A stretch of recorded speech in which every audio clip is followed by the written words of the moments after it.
네, 데베이트에 오신 것을 환영합니다. 혹시 누군가의 힘든 이야기를 계속 들어주다가 나중에 뭐랄까, 완전히 기운이 빠져버린 경험 다들 좀 있으신가요? 이런 공감 피로 현상. 오늘은 불교적 지혜를 통해서 좀 더 깊이 들여다보려고 합니다. 네. 오늘 저희가 함께 고민해 볼 질문은 바로 이겁니다. 타인의 고통에 더 많이 공감하는 것이 항상 더 좋은 일일까요? 아니면 그런 공감이 우리를 너무 힘들게 할 때 불교는 혹시 다른 길, 예를 들면 지혜와 평정심으로 잘 조율된 자비라는 길을 제시하는 건 아닐까요? 이 질문은 저희가 살펴본 자료 속 불교 가르침에서 자연스럽게 나온 것 같아요. 네, 저는 불교의 관점에서 봤을 때 그 자비심, 그러니까 타인의 고통을 함께 느끼는 마음은요, 그게 지혜와 평정심으로 잘 다스려질 때만이 진정으로 지속 가능하고 건강한 힘이 된다, 이런 입장입니다. 무분별한 공감은 오히려 어쩌면 나와 타인 모두를 더 힘들게 할 수 있다는 거죠. 저는 그 문제의 뿌리가 조금 다른 데에 있을 수도 있다, 이렇게 봅니다. 우리가 느끼는 그 소진감 있잖아요? 그게 정말 순수한 자비심이 넘쳐서 생기는 걸까 하는 질문이죠. 어쩌면 우리가 공감이나 자비라고 믿고 있는 바로 그 감정 자체가 사실은 불교에서 말하는 가까운 적일 수도 있다는 거예요. 그러니까 자비와 비슷해 보이지만 실제로는 집착이라던가 아니면 단순한 동정심일 가능성, 여기에 좀 더 주목해야 한다는 생각입니다. 제 입장을 조금 더 설명해 보자면요. 요즘 말하는 공감 피로라는 단어가 옛 경전에 그대로 나오진 않겠죠. 하지만 부처님 가르침 곳곳에서 타인의 고통을 함께 느끼는 마음인 자비, 카루나가 지혜, 판냐, 그러니까 상황을 명확히 보는 통찰이죠. 그리고 평정, 우페카, 감정적으로 흔들림 없는 그런 안정된 마음 없이 발휘될 때 어떤 위험이 따르는지는 분명히 경고하고 있거든요.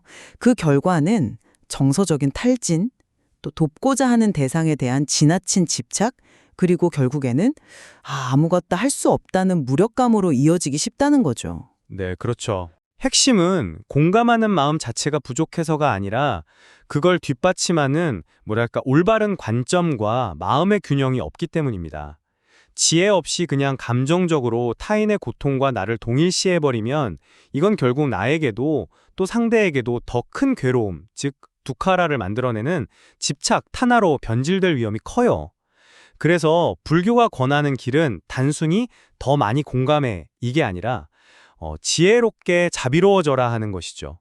자비심을 분명히 가지되 그것이 세상과 나를 보는 지혜, 특히 모든 것은 변하고 또 독립된 실체가 없다는 그런 통찰, 그리고 감정의 파도에 휩쓸리지 않는 평온한 마음으로 잘 조율되어야 한다는 그런 의미입니다. 네, 그 균형의 중요성, 그거는 저도 이견이 없습니다. 꼭 필요한 부분이죠. 근데 저는 우리가 공감 피로라고 부르는 그 경험의 본질 자체를 좀 더 파고들어야 한다고 생각해요. 과연 그 지치고 힘든 느낌이 정말 맑고 순수한 자비심이 너무 강해서 그래서 생긴 결과일까 하는 거죠. 저는 우리가 자비라고 여기는 그 감정의 질을 먼저 좀 살펴봐야 한다고 봅니다. 불교에는 가까운 적, near enemy라는 아주 통찰력 있는 개념이 있잖아요. 네, 있죠. 동정심일 수도 있고 혹은 이 사람을 꼭 내가 도와야만 해 라는 식의 집착적인 연민일 수도 있다는 거죠. 이런 감정들은 무의식적으로 상대를 계속 도움 없이는 안 되는 약한 존재로 묶어두게 만들 수 있거든요. 결과적으로 도움을 주는 쪽이나 받는 쪽 모두 좀 건강하지 못한 의존 관계에 빠지고 결국엔 양쪽 다 소진되는 상황으로 이어질 수가 있습니다. 그러니까 우리를 녹초로 만드는 건 어쩌면 진짜 자비, 카루나가 아니라 자비의 가면을 쓴 이런 가까운 적들, 가까운 적들일 수 있다는 거죠. 문제의 근원이 어떤 양적인 과잉이 아니라 감정의 질적인 오해에서 비롯된 것일 수 있다. 이런 이야기입니다. 흥미로운 지적이긴 한데 저는 바로 그 가까운 적이 힘을 얻는 것 자체가 결국 말씀하신 그 지혜와 평정심의 부재, 그러니까 균형을 잃었기 때문에 나타나는 현상이라고 봅니다. 불교에서 말하는 네 가지 거룩한 마음가짐, 즉 사무량심, 브람마비하라를 보면 이 점이 좀 더 분명해지는 것 같아요. 자애, 친절함이죠. 연민, 고통을 함께 느끼는 것, 더불어 기뻐함, 무디타, 남의 기쁨에 공감하는 것, 그리고 평정, 우페카, 마음의 평온. 이 네 가지는 따로 노는 게 아니라 함께 조화롭게 개발되어야 하거든요. 그렇죠. 함께 가야 하는. 네. 여기서 평정심은 연민이 타인의 고통 앞에서 감정적으로 길을 잃거나 소진되지 않도록 든든하게 중심을 잡아주는 뭐랄까 닷과 같은 역할을 하는 거죠. 또 고통스러운 상황이 계속 마주하다 보면 사람이 냉소적이 되거나 아예 무관심해지기 쉬운데 이럴 때 더불어 기뻐함, 즉 타인의 작은 행복이나 긍정적인 변화를 함께 기뻐하는 마음이 우리를 지켜주는 역할을 하고요. 따라서 공감 피로는 지혜와 평정심이라는 브레이크 없이 연민이라는 엑셀러레이터만 계속 밟고 있을 때 나타나는 자연스러운 경고 신호라고 봐야 하지 않을까요? 균형이 깨졌다는 증거인 셈이죠. 그 닻이나 안전장치의 필요성에는 저도 물론 동감합니다. 하지만 여전히 그 피로감의 직접적인 원인에 대해서는 조금 다른 해석을 유지하고 싶네요. 우리가 느끼는 그 깊은 소진과 무력감이 순수한 자비심이 너무 강해서 길을 잃었다기보다는 어쩌면 처음부터 그 동기가 순수한 자비가 아니었을 수도 있다는 가능성 말입니다. 예를 들자면 남을 돕는 행위를 통해서 나는 가치 있는 사람이야 라고 스스로 확인받고 싶은 어떤 미묘한 욕구라던가 혹은 타인의 어려운 상황을 내가 어떻게든 좀 통제하고 해결해주고 싶은 무의식적인 집착 같은 것들 말이죠. 이게 바로 가까운 적이 아주 교묘하게 작동하는 방식일 수 있습니다. 겉으로는 정말 이타적인 행동처럼 보이지만 그 밑바닥에는 나 아니면 안 돼라는 은근한 자만심이나 어쩌면 도움받는 사람을 내 감정적 만족을 위한 대상으로 삼으려는 마음이 숨어 있을 수 있다는 거죠. 이런 왜곡된 동기야말로 우리 에너지를 진짜 고갈시키는 원인이 아닐까요? 진정으로 조건 없는 순수한 자비는 오히려 우리에게 힘과 기쁨을 줄 것 같은데요. 그렇다면 지혜와 평정의 역할은 정확히 어떻게 보시는 건가요? 저는 이 두 가지가 단순히 감정을 다스리는 수준을 넘어서 공감 피로를 근본적으로 예방하고 건강한 자비심을 키우는 핵심 열쇠라고 생각합니다. 특히 불교의 핵심 가르침인 연기, 즉 모든 것은 서로 연결되어 있고 원인과 조건에 따라 일어난다는 이해, 그리고 무아, 그러니까 나라고 할 만한 고정된 실체는 없다는 통찰이 아주 중요하다고 봐요. 이런 지혜는 타인의 고통을 볼 때 마치 그것이 온전히 나의 문제인 것처럼 다 짊어지고 괴로워하는 그런 함정에서 벗어나게 도와줍니다. 스펀지처럼 남의 고통을 그대로 흡수하는 대신에요. 그 고통이 왜 생겨났는지 그 배경과 조건들을 더 차분히 보게 하는 거죠. 예를 들면 저 사람이 힘든 건 전적으로 내 책임이야?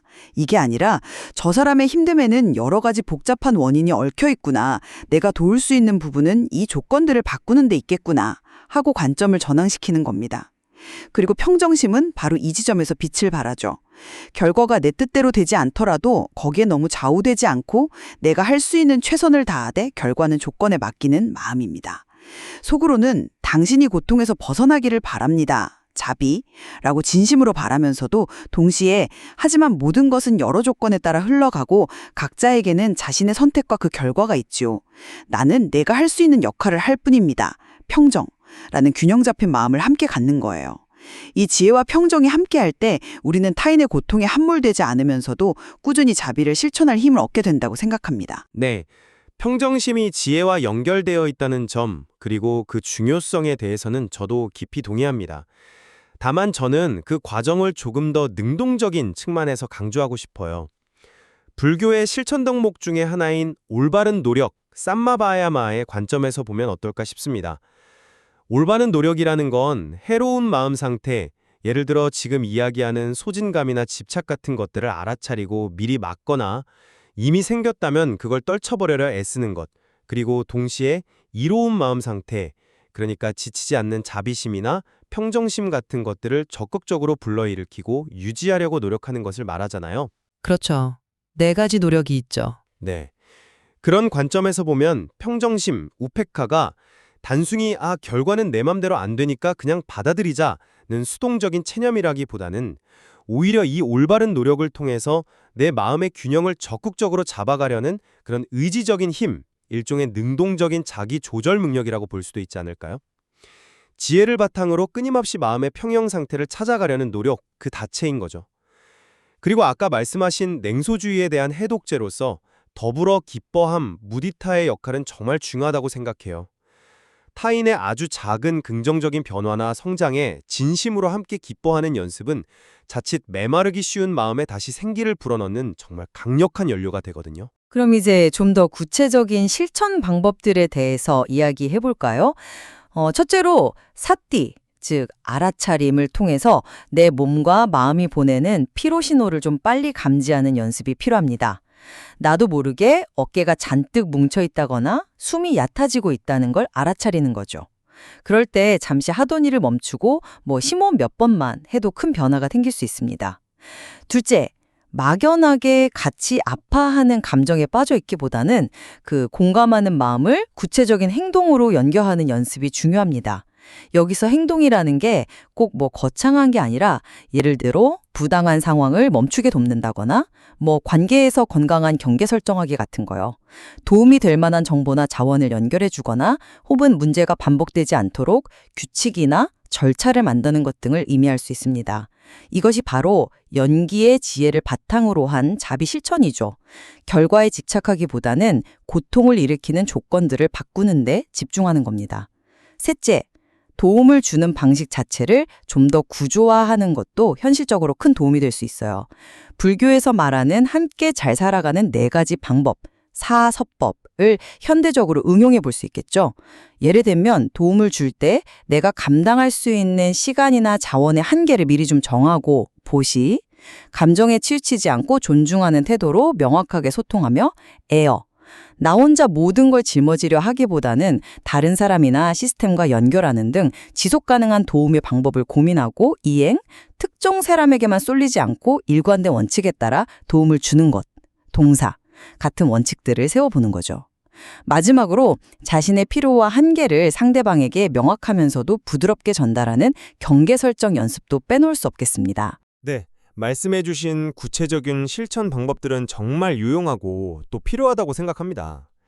그런데 저는 이런 행동 지침이나 구조화된 방법들이 제대로 작동하려면 그보다 먼저 우리 마음속 깊은 곳에서 어떤 근본적인 변화가 일어나야 한다고 좀 강조하고 싶어요.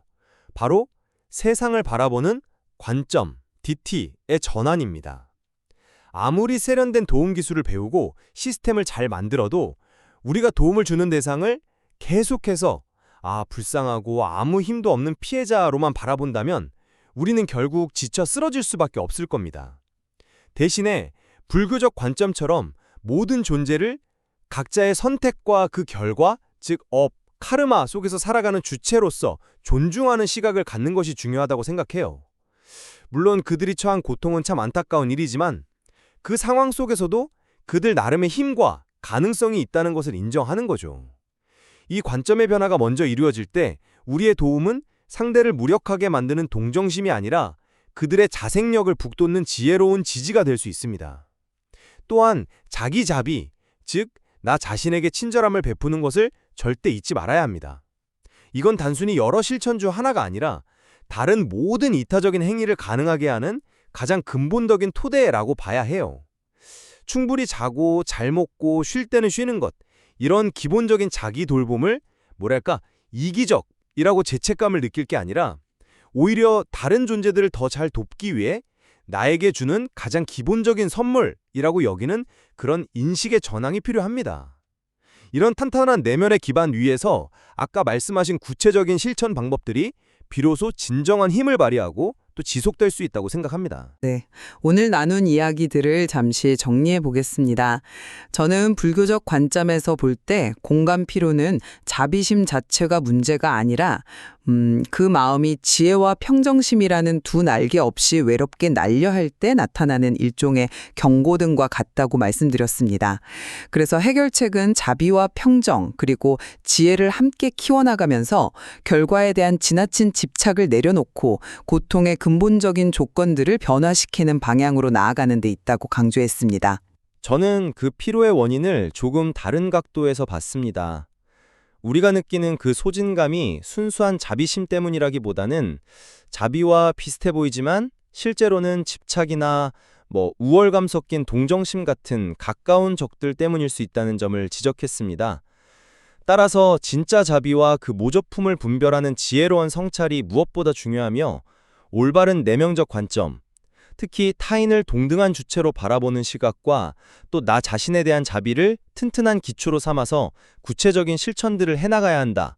이렇게 요약할 수 있겠습니다. 네, 공감 피로의 주된 원인을 균형의 부재로 보느냐 혹은 유사 자비의 작용으로 보느냐 하는 시각에는 분명 차이가 있었던 것 같습니다.